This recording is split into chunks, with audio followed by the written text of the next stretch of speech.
Market का आपने जिक्र किया, तो ऐसे में इमर्जिंग मार्केट्स की कहानी में भारत आपको कितनी अग्रसर पोजीशन लेता हुआ दिखाई दे रहा है? चाइना भले ही खुल रहा है लेकिन फिर भी इकोनॉमिक एक्टिविटीज़ वहाँ पे काफ़ी धीमी चल रही हैं। अब इस पूरे सिनेरियो को ध्यान में रखते हुए इकोनॉमिकली और पॉलिटिकली अगर हम अगले साल की बात करें तो काफ़ी अहम रहने वाला है। चुनाव होगा, हमारे यहाँ माहौल काफ़ी गरमाया हुआ होगा। क्या सिनेरियोज आपको बनते हुए दिखाई दे रहे हैं, अगर आप एक दशा और दिशा भाप पा रहे हैं तो? देखिए, हमने पिछले 15 साल में देखा है कि इलेक्शन के पहला वाला जो साल होता है, हाँ। उसके अंदर ग्रेट रिटर्न नहीं आते। फॉर एग्जांपल 2018, 2019 में इलेक्शन थे, हाँ। मोदी सरकार दोबारा आई थी। 2018 के अंदर बड़े गेन्स नहीं देखने को मिले थे। 2014 में मोदी सरकार पहली बार आई थी। 2013 जो साल था वो मार्केट के लिए बहुत अच्छा साल नहीं था, इसीलिए मोदी जी का उस समय नारा था, पहली बार जब आए तो अच्छे दिन आने वाले हैं। तो मार्केट के अंदर हमने हिस्टोरिकली हमेशा देखा है कि इलेक्शन के पहले का जो साल होता है उसके अंदर मार्केट में नर्वसनेस आती है। उसके अंदर मार्केट के अंदर एक प्रकार का द्वंद्व युद्ध सा देखने को मिलता है। मगर इस साल भी मुझे लगता है जो हिस्टोरिकल पैटर्न्स रिपीट हुए हैं वो रिपीट होंगे।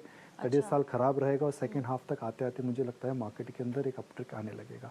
कई फैक्टर्स हैं जिसकी हम बात कर चुके हैं, हिस्टोरिकल एवरेजेस, अर्निंग्स, ग्लोबली क्या हो रहा है, समस्या यूएस बैंक्स में, इंडियन बैंक्स में नहीं है, इन्फ्लेशन ठीक हो रही है, इंटरेस्ट रेट नीचे आएंगे।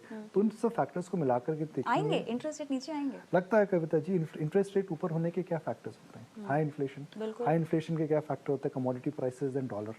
तो दोनों फैक्टर्स आपके कंट्रोल में आ रहे हैं। जो जोकर इन द पैक है वह है कि इस साल क्या मानसून खराब होगा, बिल्कुल वो हमें नहीं पता। देखिए, सबने फरवरी में बोला था कि बहुत ही ज़्यादा मार्च में गर्मी आने वाली है, मगर ऐसी गर्मी मुझे तो मार्च में इस बार कम लगी। दिल्ली में तो बारिश हो रही थी। तो जो predicting weather is always very difficult.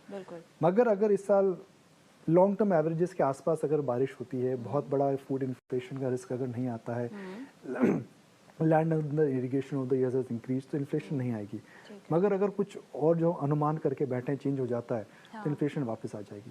देखिए, आरबीआई ने जो अपनी कैलकुलेशन करी है उसमें क्रूड $90 के ऊपर है। क्रूड का जो एवरेज आएगा इस समय $80 के नीचे आएगा, $85 के नीचे आएगा। उन्होंने रुपये की जो अजम्पशंस करी हैं वो भी काफ़ी ऊपर है। तो कुल मिलाकर के रिजर्व बैंक ऑफ इंडिया को इस समय काफ़ी बफर मिल रहा है। अच्छा। तो इंटरेस्ट रेट्स नीचे आते हैं, डिमांड थोड़ी रिवाइव करती है, गवर्नमेंट की स्पेंडिंग आ जाएगी इलेक्शन से पहले, स्पेशली इंफ्रास्ट्रक्चर सेक्टर में। तो इन चीज़ों को लेकर के जो स्ट्रेस है इकोनॉमी में, जहाँ भी थोड़ा बहुत स्लो डाउन आ रहा है, वो ठीक हो सकता है। तो मार्केट इस समय हिस्टोरिकल एवरेजेस के आसपास है, अपसाइड सरप्राइज हो सकती है। डॉलर नीचे आ चुका है, वैल्यूएशन इतनी महंगी नहीं है, इलेक्शन एंड स्पेंडिंग ठीक ठाक हो सकती है।